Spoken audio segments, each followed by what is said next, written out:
Hello again. In Sidelights on Christian Doctrine by James Orr, we're in the chapter Man and Sin. Orr is asking and answering, did man's mind and did man's spirit evolve? Here we come into conflict with a section of evolutionist opinion.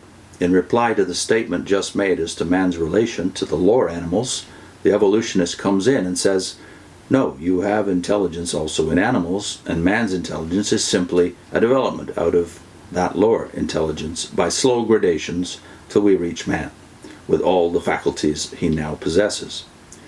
This view is not advocated by all evolutionists, but it is advocated by a great many. A good example of it is found in the popular book On Man's Destiny by the late John Fiske. The secret of Mr. Fiske's method lies very much in his use of the word comes. Man begins way down among the apes, and then comes to be a family of apes that have some glimmering of intelligence above their fellows. Out of this there comes a particularly happy strain, which acquires the faculty of language. Earlier or later, through the prolongation of infancy and other causes, there comes to be a development of natural affections. Finally, there comes all the plenitude of power and faculty in arts and civilization we have existing a man, or in existing man rather. No doubt it comes, but the whole problem is precisely there. How does it come? One is reminded of what the book of Exodus tells us of Aaron, when Moses rebuked him for making the golden calf. So they, the people, gave it to me, and I cast it into the fire, and there came out this calf. Exodus 32, verse 24. It just came out.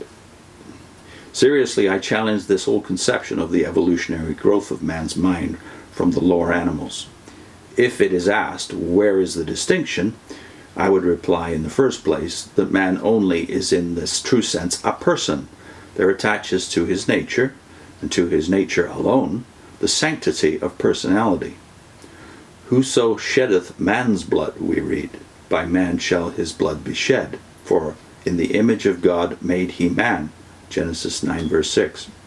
Man alone is capable of self-conscious reflection, of turning his mind back upon himself and saying, I. He alone possesses the power of rational thought in the stricter sense of that word. Is this getting metaphysical? Is it asked, what do you mean by rational thought? I answer, man alone possesses the faculty of rising above the particular and laying hold on the universal element in thoughts and thought and things. Man alone, by general consent, has the powers of abstraction and generalization. He alone has the power of laying hold of the principle in the facts, of the law in the particulars, of rising from one truth to a higher truth, from one law to wider law, and ultimately to the idea of the infinite, of the eternal, of God. There is no animal on earth that possesses these powers. If this is still doubted, it is only necessary to look at the different outcome of their respective natures to see how marked is the distinction between the animals and man. The animal can do many things, but it never rises above its animality, above its earthly being. When you turn to man, you do find him rising above his earthly existence. Man has reflective self-consciousness. He is possessed of the faculty of intelligent, rational speech. He has the capacity of education and of progress. He is capable of self-directed, intelligent life, can set intelligent ends before him and work them out, can set moral ends before him and through his freedom realize them. Man alone, therefore, is capable of morality in the true sense of the word. Alone is capable of religion. Alone is capable of fellowship with God. Alone is capable of receiving into his soul the eternal life. Between a being of whom such things can be said and the animals, there is a dividing line not of degree, but of kind. There is a spirit in man, not found in the animals, which lifts him above the world altogether. The possession of such a nature carries with it the other thought, that man is not destined for life in this world alone. He is made for immortality. Notice he doesn't say he is immortal. He's made for immortality. He must put on immortality, according to Paul.